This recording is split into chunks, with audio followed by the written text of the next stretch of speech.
Good morning, everyone. I'm Huong, and now I'll deliver a speech about the pleasure of books.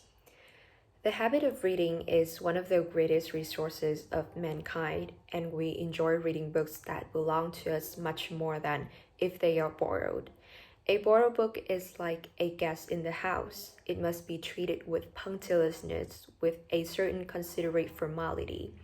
You must see that it sustains no damage. It must not suffer while under your roof.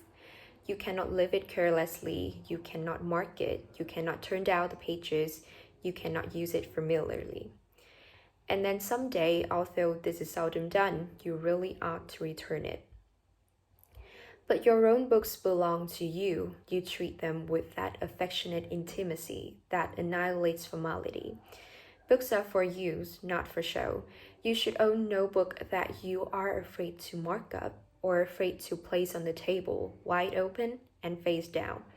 A good reason for marking favorite passages in books is that this practice enables you to remember more easily the significant sayings, to refer to them quickly, and then in later years, it's like visiting a forest where you once blazed a trail. You have the pleasure of going over the old ground and recalling both the intellectual scenery and your own earlier self. Everyone should begin collecting a private library in youth. The instinct of private property, which is fundamental in human beings, can here be cultivated with every advantage and no evils. One should have one's own bookshelves, which should not have doors, glass windows, or key. They should be free and accessible to the hand as well as the eye. The best of mural decorations is books. They are more varied in color and appearance than any wallpaper. They are more attractive in design, and they have the prime advantage of being separate personalities, so that if you sit alone in the room in the firelight, you are surrounded with intimate friends. The knowledge that they are there in plain view is both stimulating and refreshing. You do not have to read them all.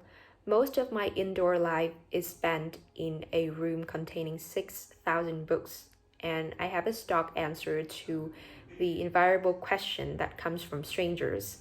Have you read all of these books? Some of them twice. This reply is both true and unexpected. There are, of course, no friends like living, breathing, corporeal men and women. My devotion to reading has never made me a recluse. How could it? Books are of the people, by the people, for the people.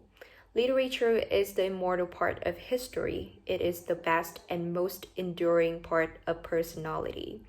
But book friends have this advantage over living friends. You can enjoy the most truly aristocratic society in the world whenever you want it. The great dead are beyond our physical reach, and the great living are usually almost as inaccessible. As for our personal friends and acquaintances, we cannot always see them. Perchance they are asleep or away on a journey. But in a private library, you can at any moment converse with Socrates or Shakespeare or Carlyle or Dumas or Dickens or Shaw or Barrie or Galsworthy. And there is no doubt that in these books you see these men at their best. They wrote for you.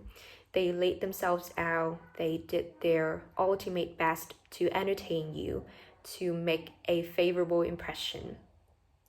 You are necessary to them as an audience is to an actor, only instead of seeing them masked, you look into their innermost heart of heart.